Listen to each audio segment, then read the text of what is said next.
जय हिंद। आज के वीडियो में हम लोग क्या देखेंगे, यूनिट 4 देखेंगे। यूनिट 4 में देखिए क्या है, परमाणिक वर्णक्रम है। ठीक, परमाणिक वर्णक्रम है। अभी अभी यूनिट थर्ड का कुछ क्वेश्चन बचा हुआ है, उसको हम लोग क्या करेंगे, बाद में करेंगे।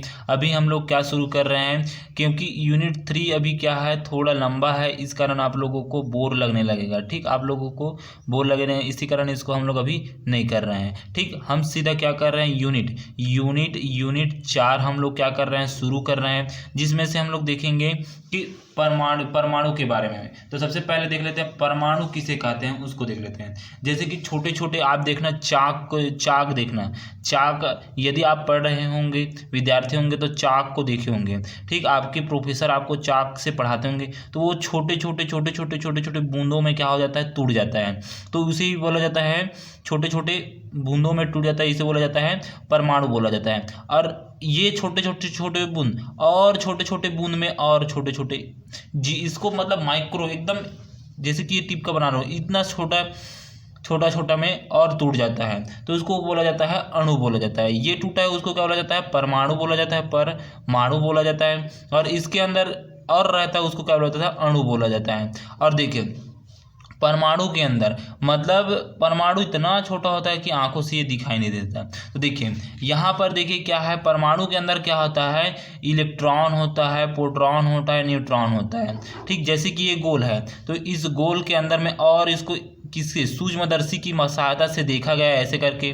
तो सूक्ष्मदर्शी की सहायता से देखा गया है, तो इसके अंदर क्या है, इलेक्ट्रॉन, प्रोटॉन और न्यूट्रॉन है। तो यहाँ पर देखा गया, तो ये जो बाहरी कक्षा में क्या है, एक घूम रहा होता था। ठीक, क्या घूम रहा था, इलेक्ट्रॉन घूमता है, और बीच में क्या आता है, प्रोटॉन होता है और न्यूट्रॉन होता है। तो इलेक्ट्रॉन, प्रोटॉन, न्यूट्रॉन मतलब तीनों एक परमाणु के अंदर रहता है। जैसे कि आपके शरीर के अंदर क्या रहता है, आत्मा रहता है। ठीक, आत्मा रहता है, तभी आप क्या कर सकते हैं, चल सकते हैं, फिर सकते हैं, ये आत्मा आप लोग पढ़ेंगे। ठीक, सेम उसी प्रकार किसी परमाणु में क्या होता है, इलेक्ट्रॉन, प्रोटॉन, न्यूट्रॉन होता है। इसकी आत्मा, परमाणु की आत्मा क्या कहलाती है, ये कहलाते हैं।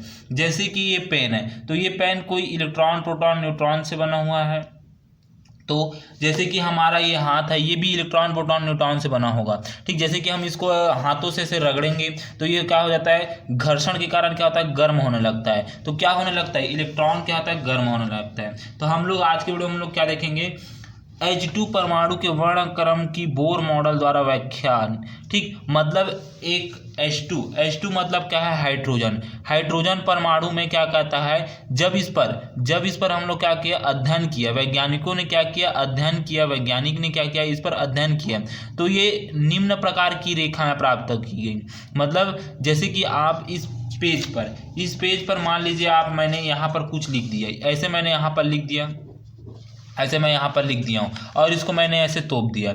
अब मैं इस पर अध्ययन करूँगा, इसके नीचे क्या लिखा है, तो इसको मैं ऐसे खोल कर देखा, हाँ इसमें ये बिंदु टाइप का ऐसे दिख रहा है। ठीक, तो इस प्रकार से मैंने इसमें अध्ययन कर दिया, इस पत्ते के अंदर में जाकर इसको अध्ययन कर दिया कि इसमें ये कुछ बिंदु है। ठीक, सेम उसी प्रकार क्या किया गया, जो वैज्ञानिक थे, वैज्ञानिकों ने क्या किया गया, एक परमाणु लिया, उसके अंदर झांक कर देखने लगे। कई वैज्ञानिक ने देखा, ठीक, इस परमाणु के अंदर क्या किया, कई वैज्ञानिकों ने देखा कि झांक कर देखते गए, अपना अपना नियम दिए। ठीक, तो सबसे पहला कौन आया, देखिए। ठीक, तो सबसे पहले क्या मतलब, सबसे पहले हाइड्रोजन परमाणु को पहले यहाँ पर पढ़ लेते हैं। देखिए हाइड्रोजन H2 परमाणु के वर्णक्रम की सबसे पहले व्याख्यान वैज्ञानिक बामर ने की थी। उन्होंने पाया कि हाइड्रोजन स्पेक्ट्रम की दृश्य क्षेत्र में अल्फा, H बीटा और H गामा आदि रेखाएं प्राप्त होती हैं। ठीक, मतलब H alpha, H beta, H gamma आदि रेखाएं क्या होते हैं, प्राप्त होती हैं। बाद में प्रयोग द्वारा पाया गया कि H2 परमाणु के उत्सर्जन वर्णक्रम में दृश्य क्षेत्र में पाए जाने वाली स्पेक्ट्रमी रेखाएं के अतिरिक्त कुछ रेखाएं परावैंगनिक तथा अवरक्त क्षेत्र में भी पाई जाती है। अतः इनकी व्याख्या करने के लिए वैज्ञानिक बोर ने रदरफोर्ड मॉडल में संशोधन किया एवं नया मॉडल दिया, जिसे बोर का परमाणु मॉडल कहते हैं। इस मॉडल की अभिकल्पना निम्न है। देखिए बोर ने क्या किया, H2 परमाणु लिया, मतलब हाइड्रोजन को क्या किया, हाइड्रोजन क्योंकि सबसे पहला तत्व है, आवर्त सारणी में सबसे पहला तत्व है, तो इसी तत्व को लिया और इसको जब अध्ययन किया तो ये 3 भागों में बढ़ गया। सबसे पहला H1 अल्फा, मतलब थोड़ा कम, फिर उसके बाद H1 बीटा, H बीटा, ये थोड़ा ज़्यादा, मतलब मध्यम, फिर उसके बाद एक आया H गामा, मतलब अल्फा बीटा गामा में 3 प्रकार से इसको अध्ययन किया गया, 3 प्रकार से ये टूट गया है, अल्फा बीटा गामा 3 प्रकार से टूट गया। तब वैज्ञानिक जो बोर वैज्ञानिक ने फिर से क्या किया, जो रदरफोर्ड आप सुने होंगे, रदरफोर्ड का अल्फा परिकर्णन, ये अध्ययन आप सुने होंगे, इसके जो ये अध्ययन किए थे, अल्फा परिकर्णन किए थे। वो अल्फा परिकर्णन क्या होता है कि एक लेजर लाइट यहाँ पर लिया जाता है, एक लेजर लाइट, इसका बता रहा हूँ, ये इसका नियम, बोर का नहीं बता रहा हूँ, बोर ने तो इसका संशोधन किया है, रदरफोर्ड का बता रहा हूँ। रदरफोर्ड ने कहा कि जो ये किरण है, ये किरण क्या कहता है, अल्फा किरण इसमें जाता है और इस स्वर्ण पत्ती पे जाके क्या कहता है, एक इधर चला जाता है, एक इधर चला जाता है, कई किरणें वापस इसी की तरफ आ जाता है, मतलब अल्फा बीटा गामा किरण हमें प्राप्त होता है, ऐसे कोई पढ़ने पर हम लोग जब करते हैं तब, ठीक। तो इस पर क्या किया, संशोधन किया, कौन, बोर वैज्ञानिक ने कुछ इसमें संशोधन करके अपना नियम दिया। तो उसने H2 परमाणु लिया और ये रदरफोर्ड ने क्या किया, एक सोने का पन्ना लिया, मतलब सोने का पत्ती लिया, उस पर अल्फा किरण को क्या किया, बौछार किया गया, बौछार करने के बाद अल्फा बीटा गामा किरण प्राप्त हुआ, ठीक। तो ये रदरफोर्ड ने बताया। और बोर ने H2 परमाणु लिया, H2 परमाणु का अध्ययन करके उसने क्या किया, अल्फा बीटा गामा, मतलब H alpha H beta H gamma क्या किया, परमाणु प्राप्त हुए उनको। तो उसने क्या किया, इस जो परमाणु रदरफोर्ड के परमाणु मॉडल पर संशोधन करके अपना नियम दिया, और अपना नियम दिया, देखिए यहाँ पर अपना नियम को उसने कुछ अभिकल्पनाएं दिया। पहला विकल्पना क्या किया कि, पहला देखिए, इलेक्ट्रॉन नाभिक के चारों ओर केवल कुछ निश्चित स्थायी कक्षाओं में गति करता है, जिससे इलेक्ट्रॉन का कोणीय संवेग h/2 पाई का पूर्ण गुणक होता है, जहां h प्लैंक नियतांक है। देखिए, जो हम लोग 11वीं 12वीं में हम लोग पढ़े हैं कि जैसे कि ये H2 है, तो H2 का क्या होता है, 1 इसका परमाणु क्रमांक होता है, तो इस प्रकार से ऐसा रहता है, यहाँ पर प्रोटॉन और न्यूट्रॉन रहता है, ठीक, प्रोटॉन और न्यूट्रॉन होता है, और ये पहला कक्षा होता है, पहला कक्षा में 2 इलेक्ट्रॉन रहता है, तो यहाँ पर 1 है, तो इस प्रकार से यहाँ पर ये इलेक्ट्रॉन है। तो ये इलेक्ट्रॉन क्या कहता है, स्थायी रूप से इस कक्षा में स्थायी रूप से घूमते रहेगा, जैसे कि उसी प्रकार हाइड्रोजन, मतलब हीलियम का ले लेते हैं, हीलियम का 2 रहता है, ठीक, परमाणु क्रमांक 2 रहता है, तो जैसे कि इसमें क्या हो जाएगा, प्रोटॉन और न्यूट्रॉन होता है। अब पहले वाले कक्षा में देखिए क्या हो जाएगा, 2 इलेक्ट्रॉन हो जाएगा, एक इसमें आ जाएगा, एक इसमें आ जाएगा, ठीक। तो ये इलेक्ट्रॉन क्या होगा, एक स्थायी वृत्तीय पथ में क्या होता है, घूमता रहता है, जिसका जो कोणीय संवेग है, इसमें जो इलेक्ट्रॉन घूम रहा है उसका कोणीय संवेग क्या होता है, P = क्या होता है, P = NH/2 पाई होता है, ऐसे करके ये पहला नियम बताया, ठीक। जो ये इलेक्ट्रॉन घूम रहा है, इस कक्षा में जो इलेक्ट्रॉन घूम रहा है उसका कोणीय संवेग क्या आता है, P = NH/2 पाई हो रहा है, जब ये घूम रहा है तब, ये पहला नियम बताया, ठीक। जहां पर H क्या है, प्लैंक नियतांक है, देखिए जहां पर क्या है, H प्लैंक नियतांक है, H = 1 2 3 है, डेज अनंत तक जा सकता है, ठीक। इसमें H इलेक्ट्रॉन की कक्षा की संख्या को प्रदर्शित करता है तथा H को मुख्य क्वांटम संख्या कहते हैं। बोर ने बताया कि H को क्या कहते हैं, मुख्य क्वांटम संख्या कहते हैं, ठीक। अब उसके बाद देखिए दूसरा नियम ये बताया, दूसरा नियम क्या बताया, परमाणु के निश्चित ऊर्जा स्तर होते हैं तथा ये ऊर्जा स्तर विविक्त होते हैं। जब इलेक्ट्रॉन का एक ऊर्जा स्तर से दूसरे ऊर्जा स्तर में संक्रमण होता है तो इन ऊर्जा स्तरों का अंतर फोटॉन के रूप में अवशोषित हो जाती है। जैसे कि देखिए आप लोग, जैसे कि ऑक्सीजन, ऑक्सीजन का परमाणु क्रमांक क्या होता है 8 होता है। ठीक, तो जब इसको हम लोग परमाणु क्रमांक के रूप में ऐसे कुछ इस प्रकार से भरेंगे तो क्या आता है ऐसे रहता है, फिर उसके बाद ये रहता है, फिर उसके बाद ये रहता है ऐसे। इसमें इस पहले वाले कक्षा में 2 भर आता है, 2 भर आता है, फिर दूसरे वाले कक्षा में कितना भर आता है 8 भर आता है। तो हमारे पास इसमें 2 हटा देंगे 6 बचा, तो 1 2 3 4 5 6 और यहाँ पर 6 हो गया। फिर उसके बाद और आगे वाले में आ जाएगा।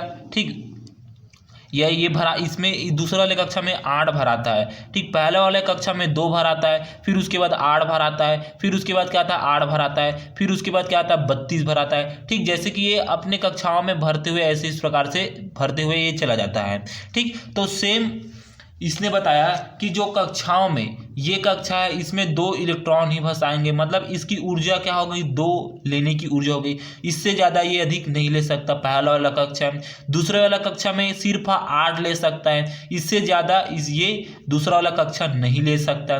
तीसरे वाला कक्षा में भी 8 लेगा, उससे अधिक नहीं ले सकता। जैसे अनंत में जाएगा तो 32 लेगा, 32 से अधिक नहीं ले सकता। ठीक, तो इस प्रकार से अलग अलग कक्षाओं की ऊर्जा अलग अलग मतलब समान होती है, अपनी अपनी ग्रहण क्षमता की जैसे होती है। जैसे कि आप एक व्यक्ति को लीजिए, एक व्यक्ति, जैसे कि आप एक मोटे व्यक्ति को ले लीजिए, एक मोटे एक पतला।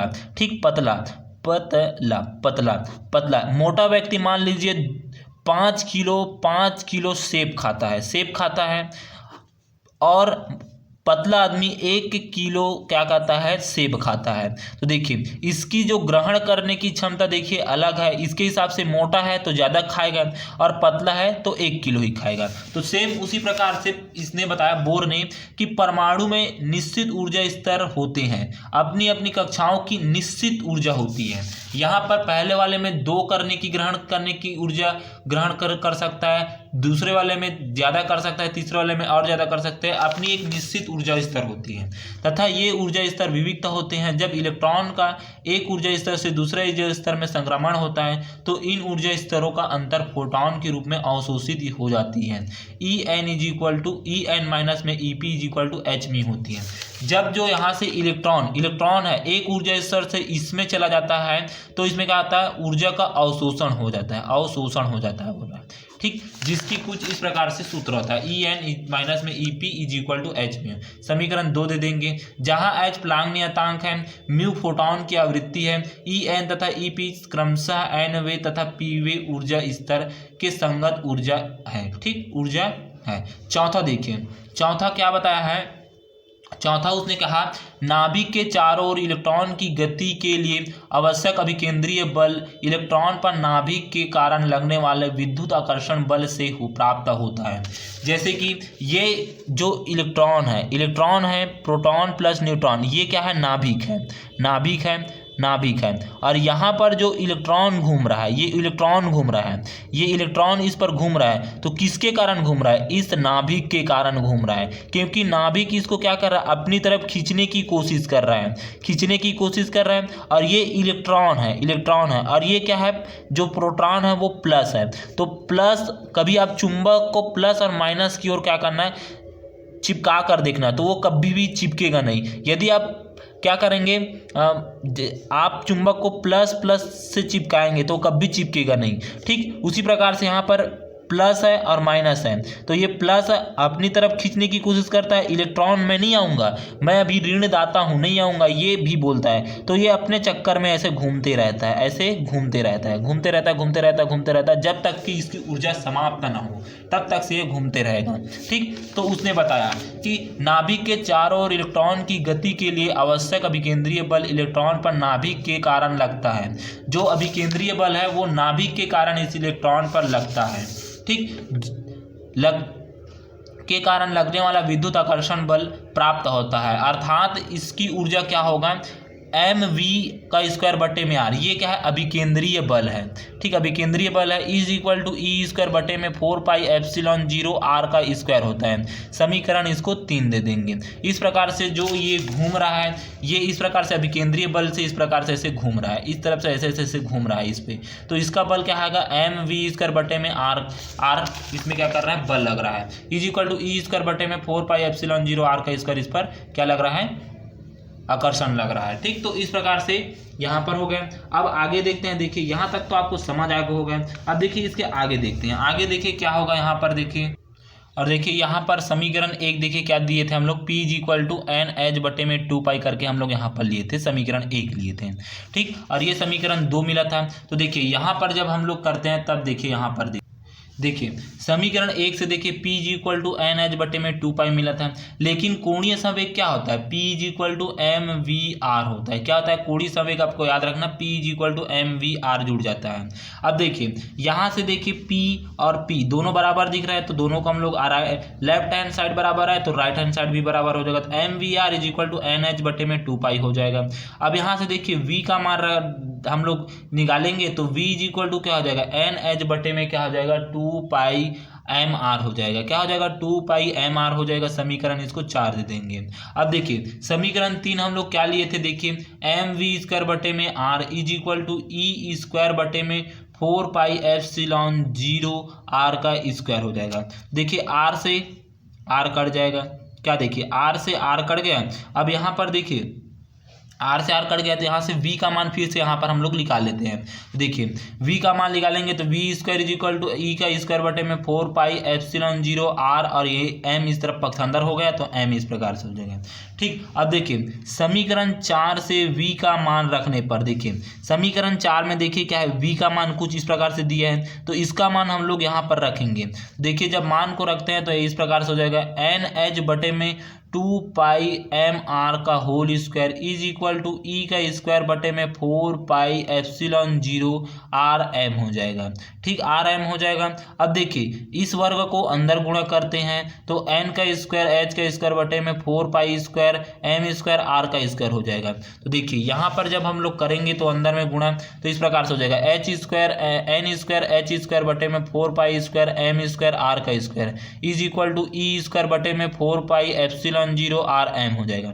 अब देखिए m से m स्क्वायर कट जाएगा, r से r कट जाएगा, 4 पाई से 4 पाई कट जाएगा, तो देखिए क्या क्या बचेगा, n का स्क्वायर बचेगा, h का स्क्वायर बचेगा, और यहाँ पर देखिए क्या बचेगा ये।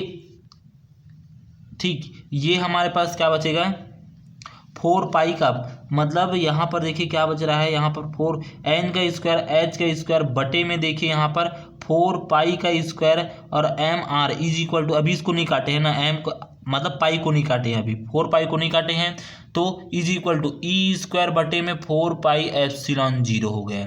ठीक, अब उसके देखिए आर का मान हमें चाहिए, तो इस आर यहाँ पर देखिए आर है यहाँ पर नीचे में आर है, तो सबको इस तरफ पक्ष अंदर कर देंगे। देखिए ये एन का स्क्वायर हो जाएगा, एच का स्क्वायर हो जाएगा, ये वाला इस तरफ आ जाएगा तो 4 पाई एप्सिलॉन 0 हो जाएगा। ठीक, बटे में देखिए 4 पाई एम स्क्वायर, और ठीक 4 पाई एम स्क्वायर मतलब pi square M square e का square is equal to r का मान कुछ इस प्रकार से हमें मिल जाएगा। अब देखिए आर इज इक्वल टू क्या, इसको हम लोग इस प्रकार से लिखे तो इसको हम लोग इधर ला दिए, इसको इस तरफ लिख देंगे, तो r is equal to r n का स्क्वायर एच का स्क्वायर 4 पाई एप्सिलॉन 0 बटे में 4 पाई का स्क्वायर एम ई का स्क्वायर हो जाएगा। ठीक, अतः H2 परमाणु के n वेग कक्ष की त्रिज्या, nवें कक्ष की त्रिज्या देखिए क्या आ जाएगा, यहाँ पर सूत्र r n is equal to n square H square बटे में ठीक एन स्क्वायर 4 पाई एप्सिलॉन 0 बटे में 4 पाई स्क्वायर एम ई का स्क्वायर हो जाएगा। समीकरण इसको 5 दे देंगे। ठीक, 5 दे देंगे। अब देखिए यहाँ पर सभी ये क्या है, कांस्टेंट है तो अनुक्रमणपाती लगा देते हैं, आर एन अनुक्रमणपाती एन का स्क्वायर हो जाएगा।